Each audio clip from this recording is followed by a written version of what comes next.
अमरावती महानगरपालिकेने शहराची वाहतूक व्यवस्था सुधारण्यासाठी एक महत्त्वपूर्ण पाऊल उचलले आहे। वाढती वाहतूक कोंडी, अपुरी पार्किंग आणि फुटपाथवरील अतिक्रमणांसारख्या समस्यांवर तोडगा काढण्यासाठी नुकतीच एक बैठक झाली। या बैठकीत काय निर्णय घेतले गेले आणि त्याचा अमरावतीकरांवर काय परिणाम होणार आहे जाणून घेऊया।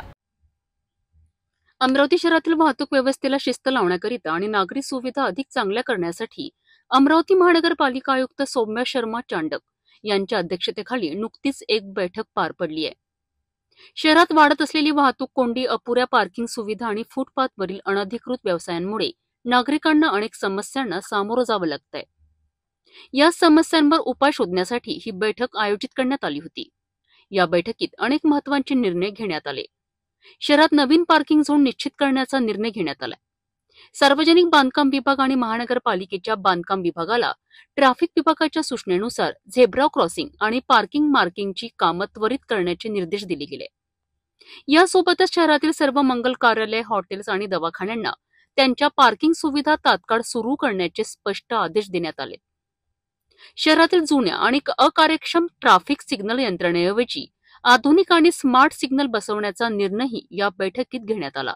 याकरिता ट्रॅफिक विभाग महानगरपालिकेला आवश्यक असलेल्या ठिकाणांची माहिती देण्यात येणार आहे। या बैठकीत अमरावती शहराच्या विकासाकरिता वाहतूक आणि नागरी व्यवस्था सक्षम असणं किती महत्त्वाचं आहे यावर आयुक्तांनी भर दिला आहे। त्यांनी नागरिकांना आवाहन केलं आहे की शहराला स्वच्छ, सुंदर आणि सुव्यवस्थित ठेवण्यासाठी प्रत्येकाचं सहकार्य आवश्यक आहे। नागरिकांनी नियमित पार्किंगचा वापर करावा, फुटपाथचा वापर फक्त पादचाऱ्यांसाठीच होईल याची काळजी घ्यावी आणि वाहतूक नियमांचं पालन करावं। महानगरपालिकेच्या या प्रयत्नांमध्ये नागरिकांनी सक्रिय सहभाग घेऊन अमरावती शहराच्या प्रगतीत आपलं योगदान द्यावं असं आवाहन त्यांनी केलंय। या बैठकीला पोलीस उपायुक्त, सहाय्यक आयुक्त आणि सार्वजनिक बांधकाम विभागासह इतर संबंधित विभागांचे अधिकारी उपस्थित होते। अमरावती शहरातील वाहतूक व्यवस्था अधिक सुलभ आणि सुरक्षित करण्यासाठी महानगरपालिकेने महत्त्वाचे निर्णय घेतले आहेत।